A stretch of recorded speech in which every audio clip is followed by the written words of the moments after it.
அனைவருக்கும் வணக்கம். மீண்டும் கில்லி மாப்பிள்ளை ப்ரமோஷன் நிகழ்ச்சியில் உங்களை எல்லாம் சந்திப்பதில் நான் பெரும் மகிழ்ச்சி அடைகிறேன். ஒரு 30 வருஷத்துக்கு முன்னாடி நம்ம பையனுக்கு கல்யாணம் பண்ணோம்னா நம்ம நெருங்கிய சொந்த பந்தங்களை தான் நம்ம கூப்பிடுவோம். ஒரு மாமா மச்சானை கூப்பிடுவோம், ஒரு சம்பந்தியை கூப்பிடுவோம், பங்காளிகளை கூப்பிடுவோம். அவங்களெல்லாம் கூப்பிட்டு வச்சு என் பையனுக்கு நான் கல்யாணம் பண்ண போகிறேன், ஒரு நல்ல பொண்ணு இருந்தால் பாருங்கன்னு நான் சொல்லுவோம். ஆனால் இன்றைய காலகட்டத்தில் நம்ம எந்த சொந்த பந்தங்களையும் நெருங்கிய உறவுகளையும் நம்ம அணுகிறதே இல்லை. அதுக்கு பதிலாக நேராக புரோக்கரை கூப்பிடுறோம், இல்லைன்னா புரோக்கர்கிட்ட நம்ம போகிறோம், ஒரு கல்யாண தரகரை பார்க்குறோம், அவர்கிட்ட சொல்கிறோம், மேட்ரிமோனி போன்ற நிறுவனங்கள்கிட்ட நம்ம அப்ளிகேஷன் போடுறோம். அவங்க நமக்கு நம்ம பையனுக்கு பொண்ணு பார்த்து கொடுக்குறாங்க. அதுபோல் ஒரு அருமையான ஒரு நிகழ்வு இந்த படத்தில் இருக்குது. ஒரு கல்யாண தரகரை அழைத்து தம் பையனுக்கு பெண் வேணும் அப்படின்னு ஞானசம்பந்தம் சார் சொல்லுவார். அந்த கல்யாண தரகராக யுவான் சுவாங் அவர்கள் சிறப்பாக நடித்து கொடுத்துருக்காரு.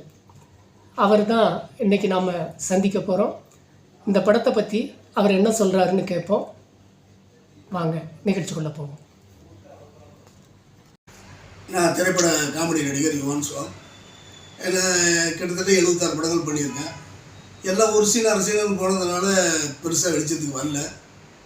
முகவரி, யூத்து, விடுபட்டி மாப்பிள்ளை இதெல்லாம் விவேக் சார் கூட பண்ணியிருக்கேன். வடிவில் கூட பகவதிங்கிற ஒரு படம் பண்ணியிருக்கேன். 4 போலீஸ் நல்லா இருந்த ஊரும், அப்பச்சிக்கிறவங்க இதெல்லாம் த்ரோட்டாக பண்ணியிருக்கேன். ஓகே, இப்போ கில்லி மாப்பிள்ளை இந்த படம் இப்போ ரிலீஸுக்கு ரெடியாக இருக்குது. இந்த படத்தோட இயக்குனர் சேலத்தை சேர்ந்தவர் பத்மராஜன் சொல்லி. இந்த படத்தில் நான் ஒரு கல்யாண தரகராக பண்ணியிருக்கேன். இதில் பேச்சாளர் ஞானசம்பந்தம், சிறந்த பேச்சாளர், சிறந்த பண்பாளர், இங்கே எல்லாருக்கும் தெரியும். அவரோட பையன் ஹீரோவுக்கு அப்பாவாக அவர் பண்ணியிருக்காரு. அந்த பையனுக்கு பொண்ணு பார்க்கக்கூடிய கல்யாண தரகராக நான் ஒரு 2 சீன் பண்ணியிருக்கேன். நல்லா வந்திருக்கு. அதுக்கப்புறம் பைரி படத்தில் பண்ண விஜய் சேகர் அந்த படத்துலேயே நீங்கள் பார்த்துருப்பீங்க. நல்ல நடிப்பு, நல்லா அள வச்சுருப்பாங்க ஆடியன்ஸை. இந்த படத்துலையும் அதே மாதிரி ஒரு நல்ல சீன் பண்ணியிருக்காங்க. ஆடியன்ஸ் அள வச்சுருப்பாங்க. கண்டிப்பாக அந்த சீன்லாம் பார்த்தீங்கன்னா நீங்கள் அழுவுங்க நிச்சயம். ஹீரோ கார்த்தி. அவர் தமிழில் இப்போ தான் அறிமுக நாயகன் மாதிரி இருக்காது, நல்லா பண்ணியிருக்காரு. ஹீரோயின் திவ்யா. அவங்க மலையாளத்தில் 2 படம் ஹீரோயினாக பண்ணியிருக்காங்க. தமிழில் இப்போ தான் அறிமுகம். அவங்களோட முதல் படம். ஹீரோயின் முதல் படம் மாதிரியே இல்லை, நல்லா சிறப்பாக நல்லா பண்ணியிருக்காங்க. அடுத்து கடந்த 10 வருஷமாக காமெடி படமே வரல. அது என்னென்னு தெரில. வெட்டு, குத்து, துப்பாக்கியில் சுடுறது, வன்முறையான படங்கள் தான் நிறைய வந்திருக்கு. 10-12 வருஷம் கழித்து வரக்கூடிய முதல் காமெடி படம் இதுவாக தான் இருக்கும். ஏன்னா கிட்டத்தட்ட 42 காமெடி ஆர்டிஸ்ட் இந்த படத்தில் நடிச்சிருக்காங்க. ஃபுல்லாக காமெடி படங்கிறதுனால டைரக்டர் எந்த காமெடி ஆர்டிஸ்ட் வந்தாலும் சரி, எடுத்துக்கோ ஒரு சீன், எடுத்துக்கோ 2 சீன் கொடுத்துருக்காரு. எல்லாமே நல்லா சிறப்பாக பண்ணியிருக்காங்க. அதனால தான் சொன்னேன், நல்ல படம் ஃபுல்லாக நல்லா வந்திருக்கு. நிறைய காமெடி இருக்குது. இந்த படத்தோட ப்ரொடியூசர் சேலத்தை சேர்ந்தவர் வெங்கடாச்சலம் சொல்லி நல்ல ப்ரொடியூசர். அவர் வந்திருக்காரு. இந்த படமும் நல்லா வந்திருக்கு. இந்த படம் நல்லா வெற்றி அடைகிற சூழ்நிலையில் இருக்குது. அப்படி வெற்றி அடையும் பொழுது அவர் தொடர்ந்து படம் பண்ணுவார்னு நம்புகிறேன். ஏன்னா புதுசாக வர ப்ரொடியூசர் அவர் முதல் படம் நல்லா ஓடினா தான் அடுத்தடுத்த படங்கள் செய்வாங்க. அதுக்கு தகுந்த மாதிரி பத்மராஜ் சார் இயக்குனர் நல்லபடியாக படத்தை முடித்து கொடுத்துருக்காரு.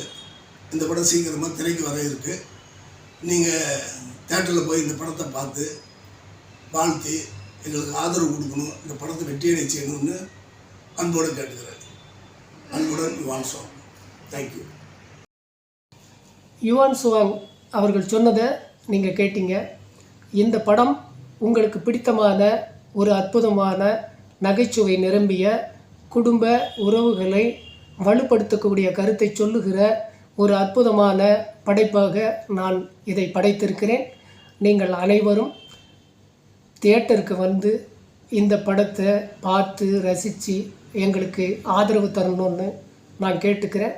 மிக விரைவில் இந்த படம் உங்களுடைய பார்வைக்காக நான் திரைக்கு கொண்டு வர்றேன். நீங்கள் எல்லாரும் ஆதரவு தரணும். மீண்டும் ஒரு முறை உங்களுக்கு நன்றி சொல்லி அடுத்த ப்ரமோஷன் நிகழ்ச்சியில் இன்னொரு திரை நட்சத்திரத்தோடு உங்களை சந்திக்க வருகிறேன். வணக்கம். நன்றி.